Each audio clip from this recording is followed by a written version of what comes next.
Hello friends, మీరు నా videos ని చూస్తూ ఎంతగానో సపోర్ట్ చేస్తున్నారు.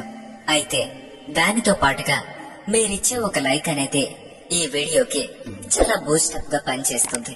సో ఇప్పుడే వీడియోని లైక్ చేయండి. ఇక అప్పటికే రాత్రి 12 గంటల సమయం దాటింది. పగలంతా లారీ డ్రైవ్ చేస్తూ ఉండటంతో నేను బాగా టైర్డ్ అయిపోయాను. మా క్లీనర్ సూర్యం, అన్నా ఎక్కడైనా లారీ పక్కగా తీస్తే వెళ్ళి పడుకుందాం అన్నా అని చెప్పాడు. అందుకు నేను కూడా సరే అన్నాను. ఛత్తీస్గఢ్ చేరుకోవాలంటే ఇంకో గంటన్నర ప్రయాణం చేయాల్సి ఉంది. అక్కడి నుంచి ఆ మార్గం అంతా అడవి ప్రయాణమే. అడవి మార్గాన ప్రయాణిస్తూ ఉండగా మాకు ఒక నిర్జన ప్రదేశం కనిపించింది. ఆ ప్రాంతం చాలా హాయిగా ఉంది. రోడ్డు పక్కనే ఉన్న ఆ ప్రదేశంలో మా లారీని స్టాప్ చేశారు. దారి మధ్యలో తీసుకున్నటువంటి ఆ మీల్స్ పార్సెల్ విప్పి ఇద్దరం కలిసి భోజనం చేశాం. అది ఆగస్టు నెల కావటంతో ఆ ప్రదేశంలో చాలా ఎక్కువగా దోమలు కుడుతూ ఉన్నాయి. వేరే గత్యంతరం లేక అక్కడే పడుకోవాల్సి వచ్చింది. అలా ఒక గంట కాలం గడిచింది. ఇంకా చాలా రాత్రి మిగిలి ఉంది.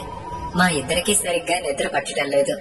పోనీ లారీలో పడుకుందామంటే మాకు సరిగ్గా పడుకోవడానికి కూడా ప్లేస్ లేదు. ఆ ప్లేస్ కూడా చాలదు.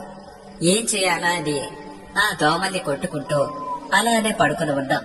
ఇక అప్పుడే ఆ అడవిలో చాలా దూరంలో ఒక వెలుతురు మా కంట పడింది. నేను అటువైపు చూస్తూ, సూర్యం, ఒకవేళ అక్కడెవరైనా మనుషులు నివసిస్తున్నారా అని అడిగాను. అందుకు సూర్యం, ఏమో అన్నా, నాకేం తెలుసు, ఒకసారి చూసేద్దామా అని నాతో చెప్పాడు. ఇక అప్పటికే దోమల బాధ భరించలేకుండా ఉండటంతో సరే చూసేద్దాం పద అని చెప్పాను. ఇక ఇద్దరం కలిసి ఆ వెలుతురు వద్దకు చేరుకున్నాం. అది ఒక పెద్ద మిద్దె ఇల్లులా కనిపిస్తుంది. ఆ ఇంటి బయట వెలుగుతూ ఉన్నటువంటి ఒక లాంతర్ వేలాడదీసి ఉన్నట్లుగా మా కంట పడింది. వెంటనే మేమిద్దరం కూడా ఆ ఇంటికి చేరుకుని ఆ తలుపు కొట్టాం. ఏమండి, ఎవరైనా ఉన్నారా అని అడిగారు. కాని ఉలుకు పలుకు లేదు. ఏమండి, ఎవరైనా ఉన్నారా అని ఈసారి గట్టిగా పిలిచి తలుపు తట్టాను. ఇక అప్పుడే గజ్జల శబ్దం ఆ ఇంట్లోంచి తలుపు వద్దకు చేరుకుంది. ఆమె ఒరియా భాషలో మాట్లాడుతూ ఉంది. ఇక నాకు కూడా పూర్తిగా ఒరియా భాష తెలియటంతో ఒకసారి తలుపు తీస్తారా అని పిలిచాను. ఎవరు మీరు అంటూ ఆమె తలుపును మెల్లగా తెరిచింది. ఏం కావాలి అని అడిగింది. ఏమీ లేదండి, మేము లారీపై ఇటువైపు వెళ్తున్నాం. ఉదయం నుంచి జర్నీ చేస్తూ ఉండటంతో మాకు చాలా టైర్డ్ గా ఉంది. సరే పడుకుందామని రోడ్డు పక్కనే లారీ ఆపా. నిద్రపోవాలి అనుకున్నాం. కానీ అక్కడ బాగా దోమలు కుడుతూ ఉండటంతో సరిగ్గా నిద్ర పట్టడం లేదు. ఇంతలో దూరంగా మీ ఇంటి వద్ద వెలుగు కనిపించింది. ఒకవేళ ఇది డాబా ఏమో అనుకున్నాం. కానీ చూస్తే ఇది ఒక ఇల్లు అని అర్థమైంది. అందులో మీరు ఉన్నట్టు ఇప్పుడే తెలిసింది. సరే అండి, ఇక మేము వెళ్తాం అని చెప్పి వెనక్కి తిరిగి నడవబోయాను. ఇక అంతలో ఆమె బయటకు వచ్చి, అయ్యో, ఎందుకలా కంగారు పడుతున్నారు? మా ఇంట్లో చాలా ప్లేస్ ఉంది, మీరు వేరే గదిలో పడుకోవచ్చు అని చెప్పింది ఆమె. అయినా సరే నేను ఆమెతో, లేదు లేదు, వద్దులేండి, ఇది చూస్తుంటే ఆడవాళ్ళు ఉన్న ఇల్లులా ఉంది, ఇక్కడ మేము పడుకోవటం అంత మంచిది కాదేమో అని చెప్పాను. అందుకు ఆమె, అయ్యో అదేం లేదండి, వేరే గదిలో మీరు పడుకోవచ్చు అంటూ ఇంట్లోకి తీసుకువెళ్ళింది. అది ఒక మిద్దె ఇల్లు. ఆ ఇంట్లో 4 గదులు ఉన్నాయి. ఆమెతో పాటు ఆ ఇంట్లో ఇంకో వృద్ధురాలు కూడా ఉన్నట్లుగా అనిపించింది.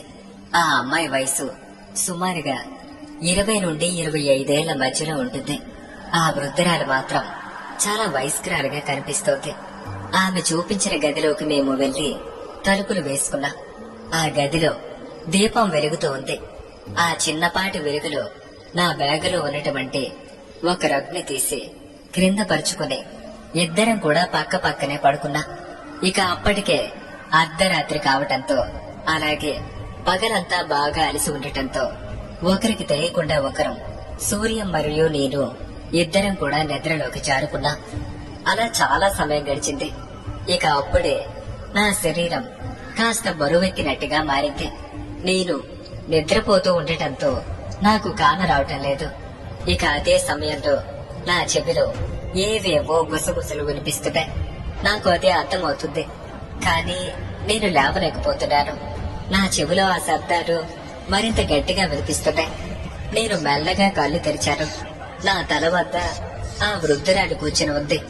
ఆమెను చూసి పైకి లేవాలనుకున్నాను, కానీ అందుకు నా శరీరం సహకరించడం లేదు. నేను మళ్ళీ మళ్ళీ ఆ వృద్ధురాలను చూస్తూ ఏదో అడగాలి అని ప్రయత్నిస్తున్నాను. అయినా సరే నా మాట నా గొంతు దాటి బయటికి రావటం లేదు. నేను ఆ వృద్ధురాలు వంక చూస్తూ ఉండిపోయాను. ఆమె నా కళ్ళల్లో కళ్ళు పెట్టి చూస్తూ చిన్నగా నవ్వసాగింది. ఆ మరుక్షణమే నా గుండె వేగం పెరిగింది. ఒళ్ళంతా చెమటలు పట్టే. అంతలో ఆ యువతి గదిలో కట్టెలను పేరుస్తూ కనిపించింది. నేను అలానే చూస్తూ ఉన్నాను. చివరికి ఆ కట్టెలను ఒక చిత్తులా పెంచింది. నాలో మరింత భయం పెరుగుతూ వచ్చింది. నా పక్కనే నిద్రపోతున్నటువంటి సూర్యం కనిపించాడు. నేను సూర్యాన్ని నిద్ర లేపాలని ఎంతగానో ప్రయత్నించాను. అయినా సరే అది నాకు సాధ్యం కావటం లేదు. ఆ యువతి చితిపేర్చడం పూర్తయింది. నేను రెప్ప వాల్చకుండా ఏం జరుగుతుందో అని భయపడుతూనే చూస్తూ ఉన్నాను. చితిపేర్చడం పూర్తి చేసినటువంటి ఆ యువతి నా దగ్గరకు వచ్చి చితిపేర్చడం పూర్తయింది, ఇక వీడిని మనం దహనం చేయాలి అంటూ ఆ వృద్ధురాలతో చెప్పింది. అందుకు ఆ వృద్ధురాలు అది భయంకరంగా నవ్వుతూ సరే వీడిని తాళ్ళతో కట్టేసే అని ఆ యువతికి చెప్పింది. వెంటనే ఆ యువతి పొడవాటి తాళ్లను తీసుకువచ్చి నా కాళ్ళు చేతులను గట్టిగా బిగించి ముడివేసింది. నా శరీరం అంతా ముచ్చెమటలు పడుతున్నాయి. నా గుండె మరింత వేగంగా కొట్టుకోసాగింది. నేను అలా నిశ్రేష్ఠుడుగా మిగిలిపోయాను. నా శరీరం నాకు సహకరించటం లేదు. సూర్యాన్ని నిద్ర లేపాలి అని ఎన్నో విధాలుగా ప్రయత్నిస్తున్నాను, అయినా అది నా వల్ల కావటం లేదు. తాళ్లతో కట్టబడి ఉన్నటువంటి నన్ను ఆ చితిపై పడుకోబెట్టారు. ఆ వృద్ధురాలు నా వంక చూస్తూ అతి భయంకరంగా నవ్వుతూ అమ్మా నీకు వీడి చితికే నువ్వే నిప్పు పెట్టు అని ఆ యువతి చేతిలో ఒక కొరివి పెట్టింది. ఆ యువతి ఆవేశంతో ఊగిపోతూ నా కళ్ళల్లో కళ్ళు పెట్టి చూస్తూ మీరు పడుకోవటానికి మా ఇల్లే కావలసి వచ్చిందా అని కోపంతో రగిలిపోతుంది. నాలో మరింత భయం. నా కళ్ళ నుంచి జలజల కన్నీళ్లు కారుతూ ఉన్నాయి. నన్ను విడిచిపెట్టమని నేను ఎంతగానో ప్రాధాయపడుతున్నాను.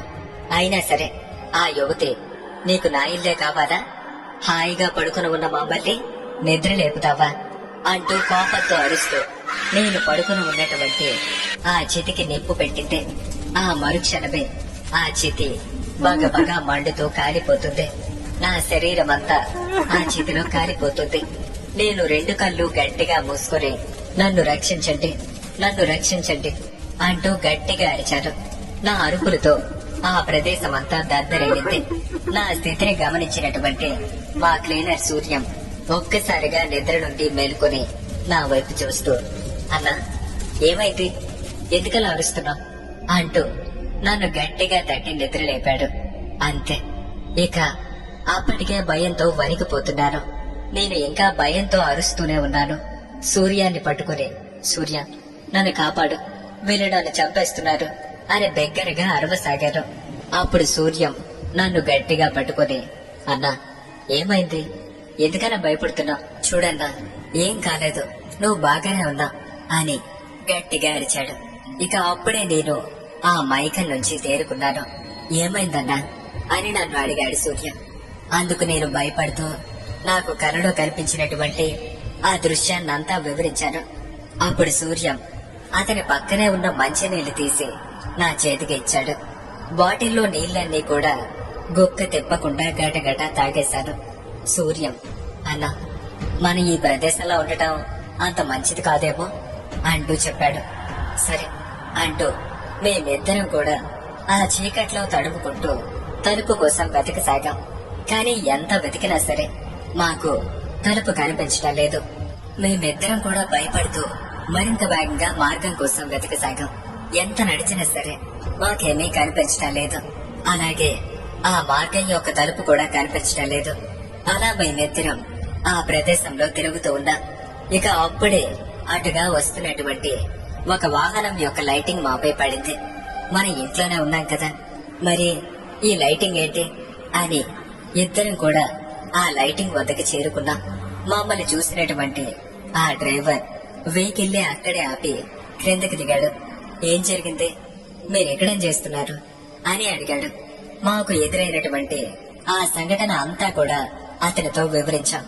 అప్పుడు ఆ డ్రైవర్ ఇలా చెప్పాడు, ఇంతవరకు మీరు పడుకున్నదే ఇల్లు కాదు, కావాలంటే ఒకసారి చూడండి. అతను ఆ ప్రదేశాన్ని అంతా కూడా టార్చ్ లైట్ వెలుగుతో చూపించాడు. అక్కడ ఎలాంటి ఇల్లు కనిపించడం లేదు. అదంతా నిర్మానుష్యమైన ప్రదేశం. మీరు చాలా అదృష్టవంతులు. ఇదంతా కూడా ఇక్కడ చాలా కాలంగా నివసిస్తున్నటువంటి ఆ దెయ్యాల పని. అందుకే అర్ధరాత్రి సమయంలో ఈ ప్రదేశం మీదుగా ఎవరూ కూడా ప్రయాణం చేయరు. ఒకవేళ అది తెలియక ఎవరైనా ఈ ప్రదేశంలో చిక్కుకుంటే ఇలానే భయపడతాయి అని మాతో చెప్పటం జరిగింది. ఆ డ్రైవర్ మాటలు విన్నాక మేము చాలా భయపడ్డాం. అలాగే అప్పటికి సమయం కూడా ఉదయం 3 గంటలు కావస్తుంది. అంటే ఇంతవరకు మేము తలుపు వెతకడం కోసమని సుమారుగా గంట సమయం అక్కడే తిరిగామా అని ఆశ్చర్యపోయాం. వెంటనే వాళ్ళతో పాటు మేము కూడా మా లారీలో వెళ్లిపోయాం. ఇది నిజంగా మాకు జరిగినటువంటి యథార్థ సంఘటన అని రామాంజనేయులు అనే ఒక లారీ డ్రైవర్ మనతో ఈ స్టోరీని షేర్ చేసుకోవడం జరిగింది.